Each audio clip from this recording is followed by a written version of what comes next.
E aí pessoal, eu sou Joel Pinheiro, bem-vindos ao meu canal. Vamos mudar um pouco o tema hoje? Vamos falar de filmes em vez de sociedade e política? Mas claro que vai ser um filme sobre sociedade e política. Eu estou falando do O Poço, filme que está aí nos primeiros lugares do Netflix, um filme espanhol, suspense, meio terror, tem até umas cenas bem escatológicas, e que constrói uma alegoria sobre a nossa sociedade, né? Ou seja, cria uma situação fictícia, mas que representa claramente diversos elementos da nossa sociedade, especialmente a organização dela. E eu queria fazer um pouco de uma análise desse filme aqui para os sentidos dele, mas também, no final das contas, criticando um pouco os sentidos e os significados do filme, tá? Embora eu recomenda, claro, que todos vejam. Acho que o filme gerar essa discussão é muito positivo, ele é bastante forte. Não é dos filmes mais sutis do mundo também não, mas cumpre seu papel ainda mais no momento como agora, em que levados pela crise, pela epidemia, a gente tem uma angústia quanto à nossa sociedade e é levado a questionar a sua organização e a ter medo. Será que vai ter comida? Acho que vai, mas certamente essas coisas passam pela nossa cabeça e isso explica, pelo menos em parte, o sucesso que o filme está tendo, tá? Bom, nesse filme é um filme sobre a desigualdade, a sociedade capitalista de classe, de competição, de inveja e de cobiça no qual a gente vive. Tá? Isso é o que o filme constrói. Tá? Não estou dizendo que eu concordo necessariamente com a visão, estou tentando expor o que o filme significa. Portanto, tem spoilers também, não se assustem. Eu vou falar muitas coisas do enredo, para quem assistiu talvez seja até mais fácil seguir. Tá? O filme é o seguinte, tem uma prisão, muito brevemente, uma prisão vertical muito comprida, muitos andares, na qual cada andar tem dois prisioneiros, dois colegas de cela, e diariamente passa um elevador com comida para esses andares. Esse elevador começa lá em cima, com um banquete maravilhoso, feito pela administração do sistema, um banquete assim, farto e maravilhoso, de iguarias, e vai descendo andar por andar. E cada andar tem acesso à comida que o andar de cima não comeu. Então os primeiros andares realmente se banqueteiam assim e vivem como verdadeiros senhores. Nos últimos andares, por outro lado, as pessoas já não têm mais comida nenhuma. As pessoas têm que lutar pelos poucos restos ou até matar umas às outras para se canibalizar.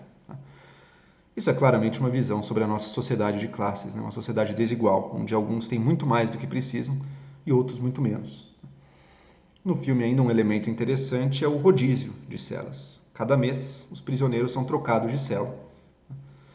E você nunca sabe onde você vai parar. Não tem relação nenhuma com a forma como você se comportou. É uma roda da fortuna total. Um pouco como na nossa sociedade a gente não escolhe onde a gente nasce. Você nasce, você não tem nem um pouco de mérito por ter nascido rico ou ter nascido pobre. A diferença é que, em alguma medida, talvez seja possível na nossa sociedade você se mover nas classes. Pouco, mas é um pouco possível. E lá não. Lá você acorda a cada novo período, você não vai ter ideia, você não tem ideia de onde você vai parar. Tá?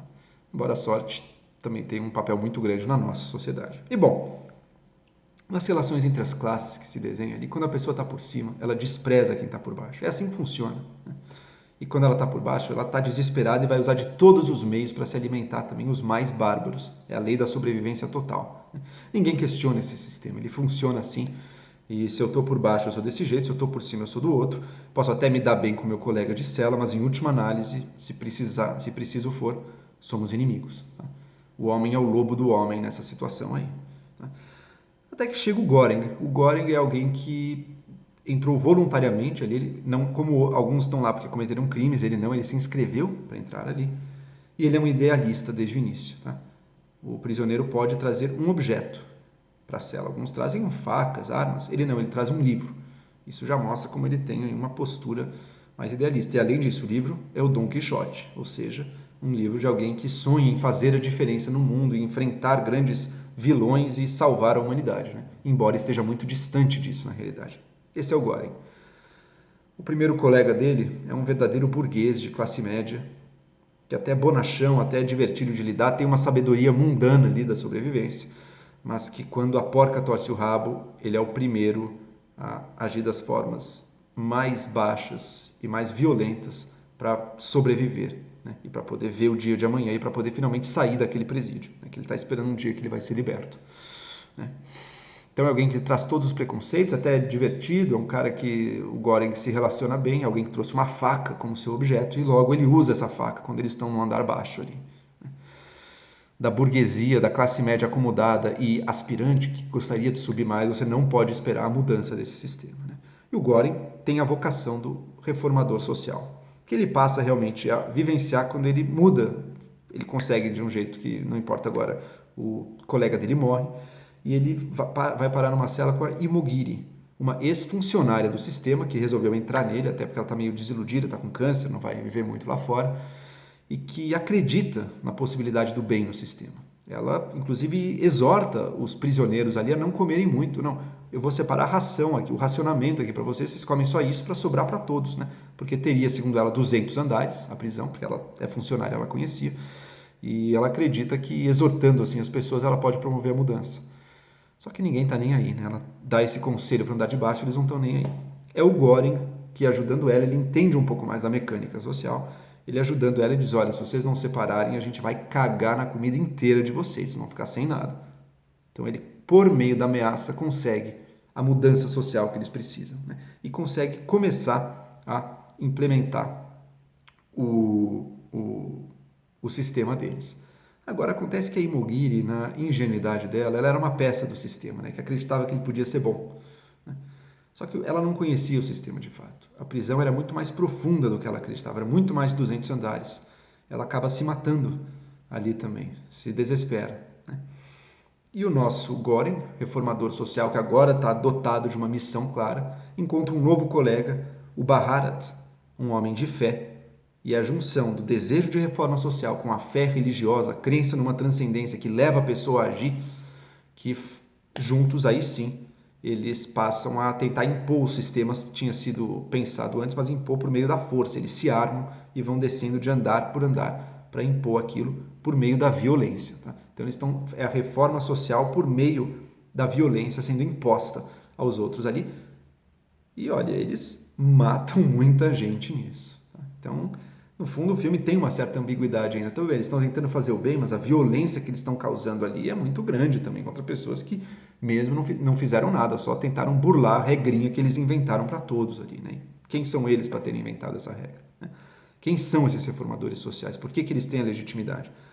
Em paralelo a eles, tem um outro pequeno enredo também da Miharu, uma mulher que tem supostamente tem um filho, seria contra as regras, mas ela tem um filho ou uma filha dela em algum lugar ali, e ela, segundo a lenda urbana, está procurando a filha dela, né? No fundo, ela é uma revolucionária, alguém que está operando fora do sistema, mata quando necessário, em busca do ideal dela, mas sem tentar mudar a sociedade. Ela está tentando viver ali dentro de uma forma à parte e sem ser incomodada por ninguém, vivendo por um ideal, que no caso é a filha dela. Bom, o Göring e o Baharat, eles estão tentando ali impor a sua nova organização social, mas sem grande sucesso, até que eles encontram um sábio espiritual que tem uma certa ascendência sobre o Baharat. Ele diz, não, vocês precisam de uma mensagem, vocês precisam fazer essa mensagem chegar no topo do sistema, porque daí sim eles vão entender e vão mudar alguma coisa. E essa mensagem seria preservar um prato de forma perfeita. Eles escolhem uma panacota, uma sobremesa, preservem, né? Façam que ninguém coma essa panacota, para que quando o elevador volte, os organizadores do sistema vejam que a solidariedade humana foi possível, os homens foram capazes de conter os seus instintos e que, portanto, o intuito deles ali está de promover aquela situação de as pessoas comendo umas às outras, falhou. Eles conseguiram resolver aquele sistema, eles conseguiram consertar o sistema, tá? E os dois partem, então, com essa missão agora já com tons espirituais mesmo, uma mudança simbólica, mas esse símbolo vai ter uma eficácia real, até que eles chegam no andar mais baixo, o 333, muito mais baixo do que a ex-funcionária do sistema acreditava, né? Ou seja, ela desconhecia a real natureza, a realidade acerca da desigualdade na sociedade. E lá, esquecida de todos, eles encontram a menina, a filha da Miharu. A Miharu morreu aí no meio do caminho. Na verdade, a gente descobre, portanto, que ela estava alimentando e protegendo a filha dela no último andar, né? E a menina está passando fome e eles sacrificam aquela mensagem da solidariedade em nome dela, e ela passa a ser a mensagem deles, né? O que significa essa menina? Essa menina, bom, não é mais a mensagem apenas da solidariedade possível entre os homens por meio da ameaça física de se descumprirem a regra serão mortos. ela representa algo mais. Ela é alguém que viveu alheia a tudo aquilo. Ela é alguém que, diferente até do Göring, que já matou e já fez coisas terríveis, inclusive para sobreviver antes dele começar essa missão toda, ela se preservou pura, se preservou alheia a tudo isso. Também é o simbolismo da criança, né? Ela representa a possibilidade da regeneração da natureza humana. É o ideal revolucionário, meio hippie, contracultural da Miharu, digamos assim, chegando nos reformadores sociais.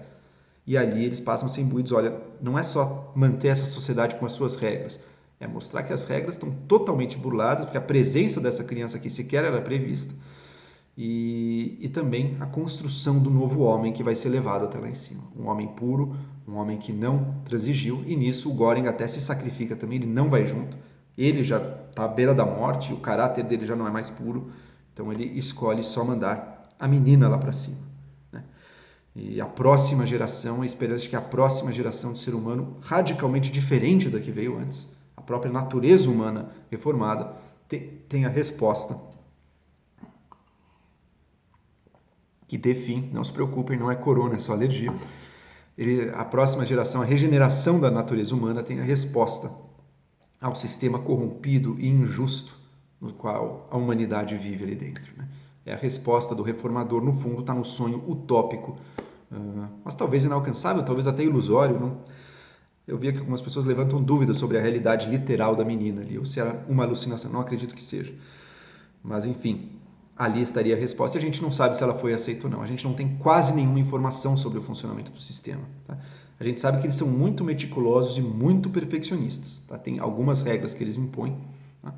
e que eles se preocupam muito com a elaboração desse banquete. Tá? E aí também, agora saindo do filme, saindo dessa mensagem do filme da reforma social visando uma utopia que nos permita superar o capitalismo, as classes e todo o resto com a pureza de uma natureza humana não corrompida, né? O bom selvagem, seja lá como você queira chamar. Tem um ponto da alegoria do filme que não bate. Né?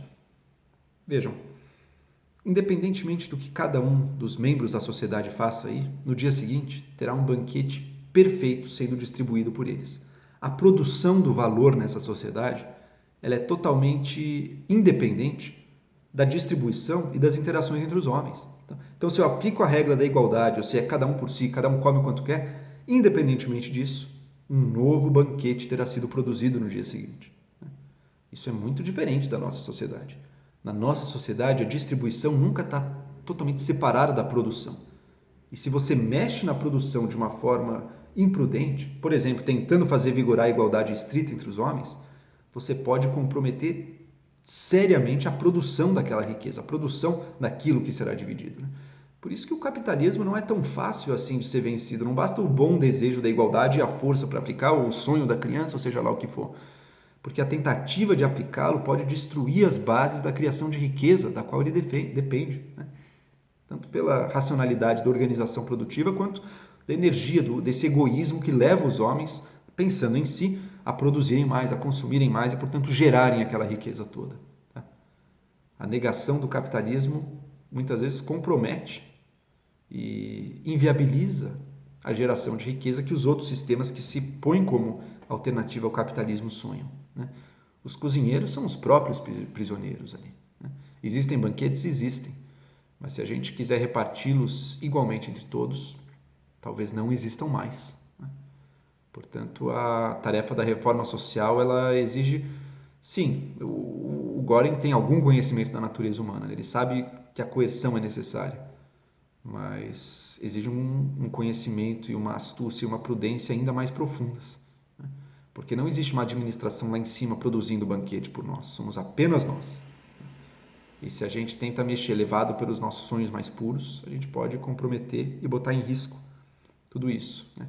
A pureza da criança, a criança no filme, ela viveu afastada de tudo, é uma humanidade nova que não tem ganância, não tem cobiça, não tem desejo, não tem egoísmo. Bom, talvez essa humanidade, esse ser humano, que também não existe, porque o homem é um bicho, né? Mas se existisse, também não existiria o banquete, porque ele não seria levado a produzir. A criança estava só esperando ser alimentada. A criança não fez nada, ela nem sequer agia, porque agir já implica essa postura mais autoafirmativa. Né? E sem ela, nada é feito também. O Poço nos dá oportunidade de uma discussão muito legal sobre a sociedade, sobre a organização social, sobre a desigualdade, sobre as relações dos homens, sobre ganância, sobre inveja. Mas a própria sociedade é muito mais profunda do que os 333 andares simbólicos do Poço. É isso aí, até a próxima.